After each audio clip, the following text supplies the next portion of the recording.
1983, the Los Angeles Rams ended a 2-year drought and returned to their customary role of playoff contender.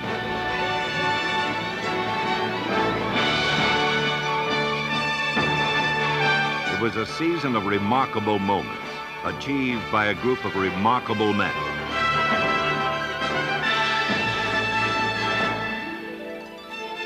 It's the story of an ex-college coach who won friends as well as ball games.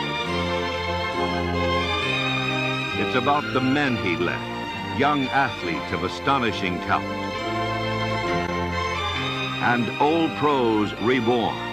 Together they made 1983 a memorable season, a season that brought the Rams back to respectability, back to the playoffs, back to where they belong.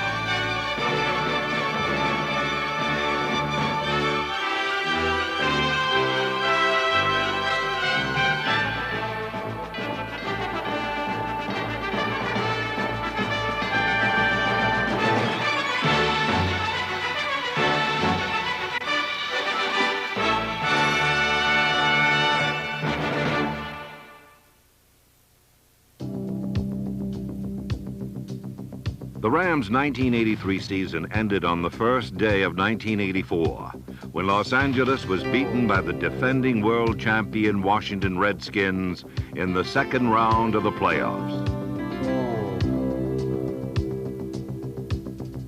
Despite this defeat, the Rams had much to be proud of, as their coach placed the entire season, not just one day, in its proper perspective.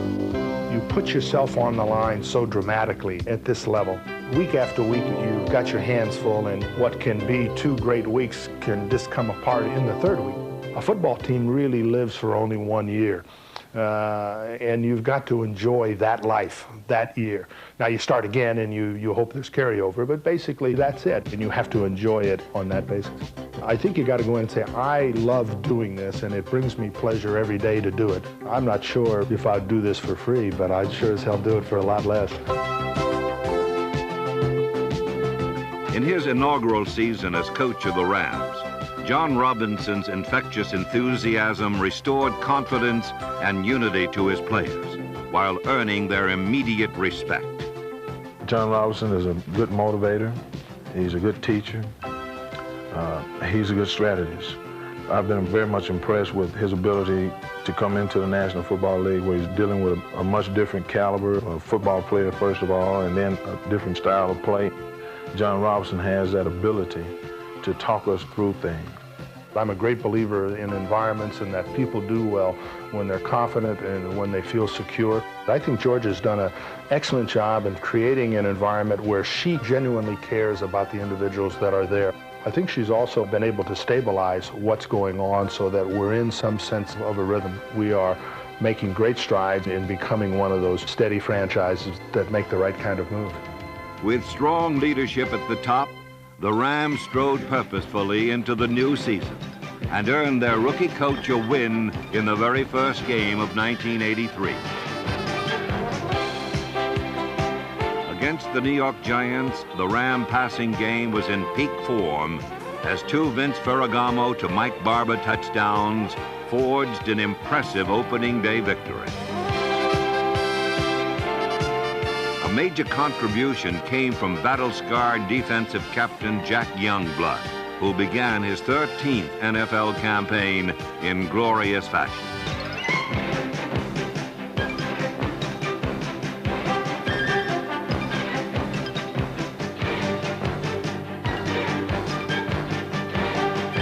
Youngblood fought off the bumps and bruises of a dozen previous seasons to carry on the tradition of the great Ram defensive fronts of the past.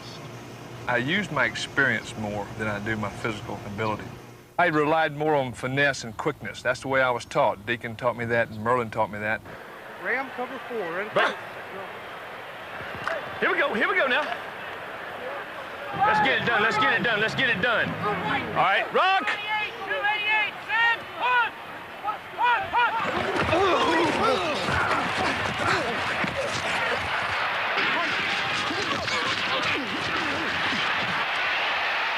You better be easy on the old man now. This was one old man who needed no sympathy. Youngblood gave as good as he got while leading the Rams in quarterback sacks. Youngblood was part of a corps of veterans who provided leadership. Other polished pros could be found in the league's premier offensive line, a unit that allowed the fewest sacks in the NFL. 9-year veterans Dennis Harrah and Bill Bain were the senior members of a line that included Pro Bowl selections Kent Hill and Jackie Slater. Anchoring the line at center was sledgehammer Doug Smith. Along with seasoned pros, David Hill and team receiving leader Mike Barber at tight end, the team front wall was long on both experience and quality. This reservoir of tested talent gave John Robinson an important advantage, and the Rams would need every edge they could muster in a string of early season nail biters.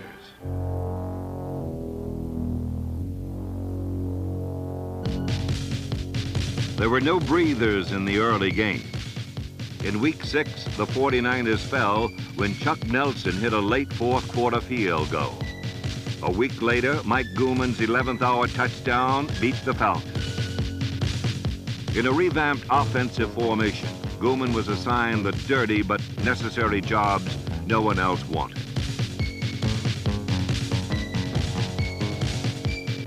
As a blocker and safety valve receiver, Gooman, the up-back, toiled in the flat so that the glamour boys of the deep game could prosper.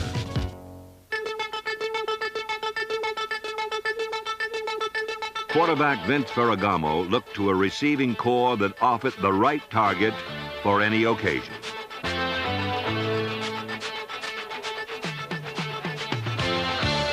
Whether the situation called for a swift fly pattern or a carefully crafted route through the crowded middle, Ram receivers were equal to the task.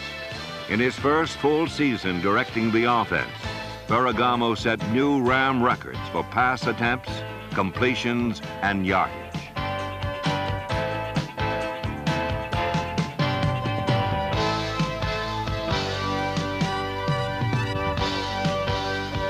Rookies Henry Eller, James McDonald, and Otis Grant found their niche alongside veterans Gordon Jones, Preston Dennard, and George Farmer to form the most productive passing attack in Ram history.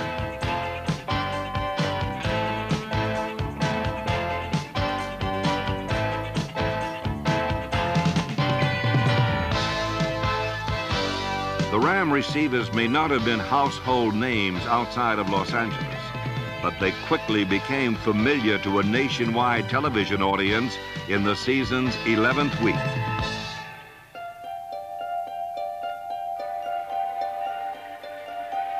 On a rainy night in Georgia, the Rams soared to the top of the NFC West on the strength of a passing game that could do no wrong.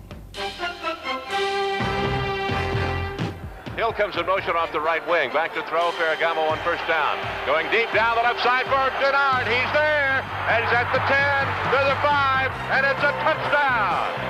61 yards. Rookie running sensation Eric Dickerson rushed for 2 more touchdowns, then stepped aside as Barry Redden wrapped up the route. Pitch back to Redden, wants to turn left, does. 40, 35, 30, 25, 20. Redden down to the 15, 10, 5, touchdown. If there had been any doubts about the return of the Rams in '83, this game dispelled them. Los Angeles was now back and in the playoff hunt to stay.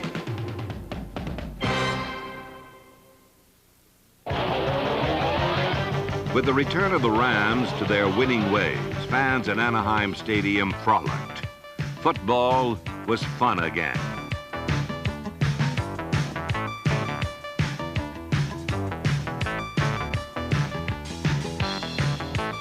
Like their Hollywood film counterparts, Ram autographs were in heavy demand. The fans admired their heroes for both their athletic abilities as well as their ingenuity. Stenerud has it teed at the 35. Kick a little squibber coming up the left side, a couple of bounds. and finally flipped back off there to Carpenter, off there to Simmons. They're running it wide to the right side. Simmons now looking for some help, running way back to the left. He fires a pass up to the left side. He can't do that, so it's all over. Regardless what happens, they're going to run a little flea flicker all over the place. Back to Tom, to A.J. Jones. The special teams epitomized these Rams, a resilient bunch that never quit, nor did they back down when facing a challenge. In 1983, many Rams were asked to star in new roles on both lines of scrimmage. The offense changed its formation, and so did the defense. After years of fearsome foursomes, the Rams switched to the 3-4 alignment. In this set, a nose tackle like Charles DeJournay was called on to tie up one or more blockers, giving Ram linebackers a clear path to the ball carrier. The nose tackle also needed speed and lateral agility, skills that number 69, Greg Meisner, possessed. With the inside pursuit in good hands, defensive ends Youngblood, Gary Jeter, and Reggie Doss took care of everything else.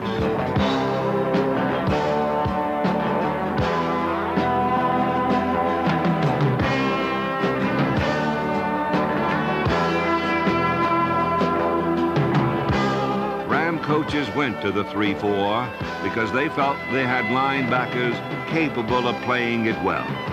The Ram coaches were absolutely right.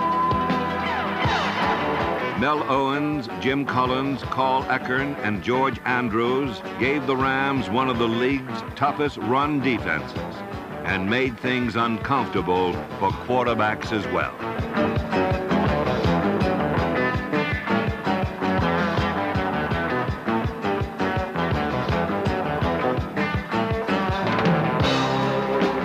Hard-hitting Rams secondary was completely overhauled from the previous season, with trade acquisitions and familiar faces in new places. But Eric Harris, Kirk Collins, and Leroy Irvin more than held their own against the league's best. One leader of the secondary was strong safety Nolan Cromwell, a first-team All-Pro who was Hollywood handsome and Dodge City tough.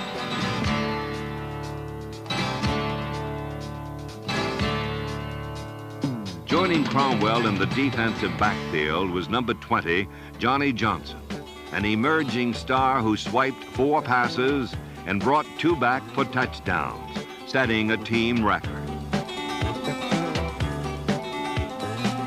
Even with adjustments in personnel and formations, the Rams' defense became a team strength.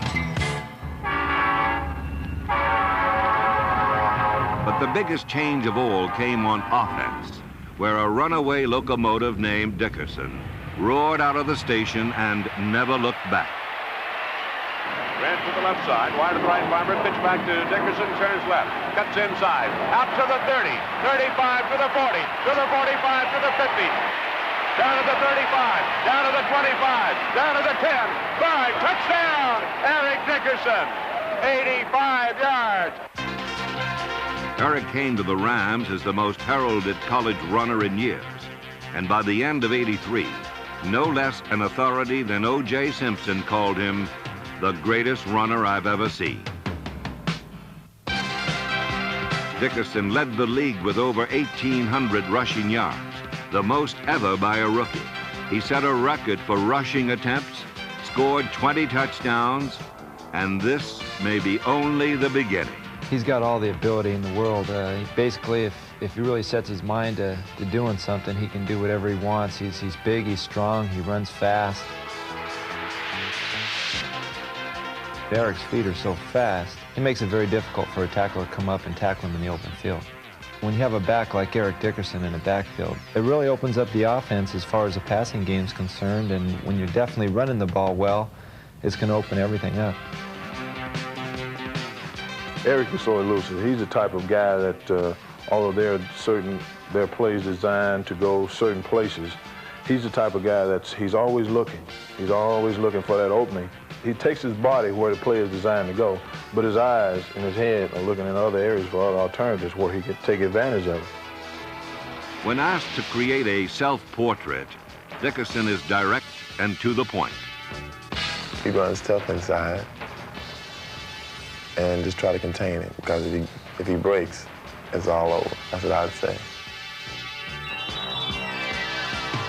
Dickerson personally accounted for over 40% of the Rams' total offense. In this era of impact players, no other athlete in football had a greater effect on his team's performance than Eric the Ram.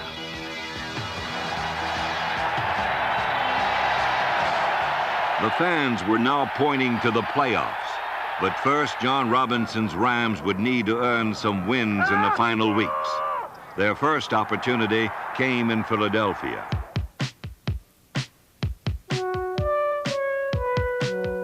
That's a baby. That's a trick, isn't it? That's a trick. Adam on the powers. Nice. Pretty. He's just getting started. Just getting warmed up. Nice job, Eric.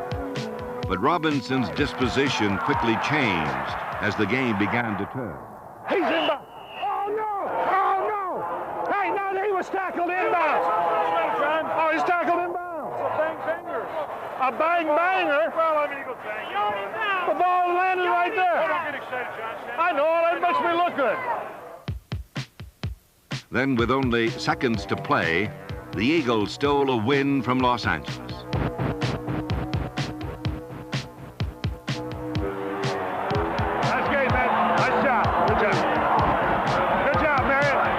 As the Rams entered the season's final week, they still needed a victory, and their last opponent would, in a sense, be their toughest foe of the year.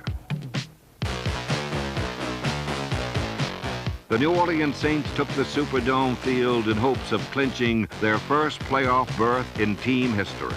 The Rams were outnumbered by both a team and a town on a crusade.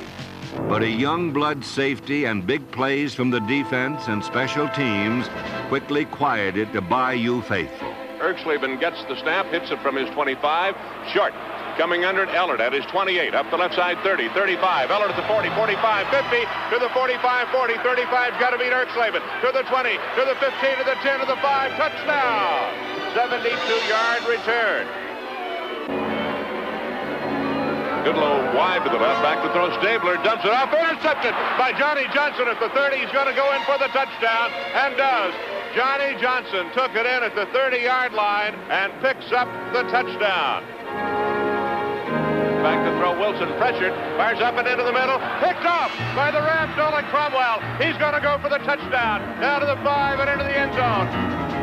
Despite such heroics, the Rams still found themselves trailing the hometown Saints late in the game. So now it's down to 151. They'll have to reach back and get something. Here come the Rams. Down by a point, 80 yards away.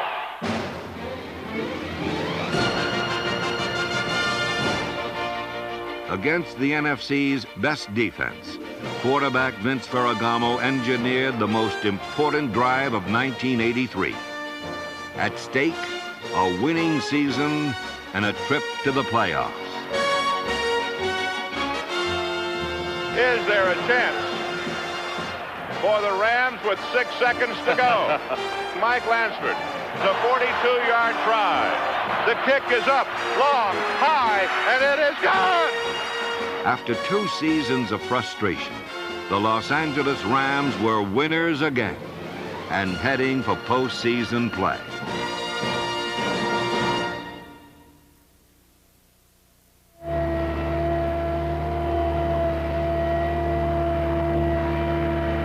Good afternoon, everyone. We're at Texas Stadium on a cold, cold day here in Dallas as the Rams prepare to take on the Dallas Cowboys. The Cowboys don't lose playoff games in Texas Stadium, and few felt that they would be beaten by the Rams. But L.A. took charge on its first possession as Lone Star State native Eric Dickerson ripped through the Cowboys like a Texas tornado.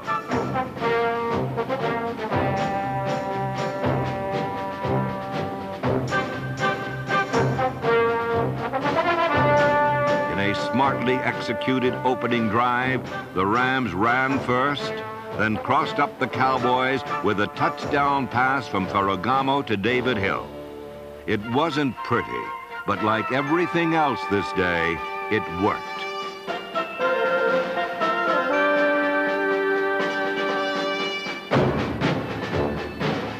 For nearly the rest of the half, the Ram defense put a stop to any further scoring. Come on, defense! Let's go,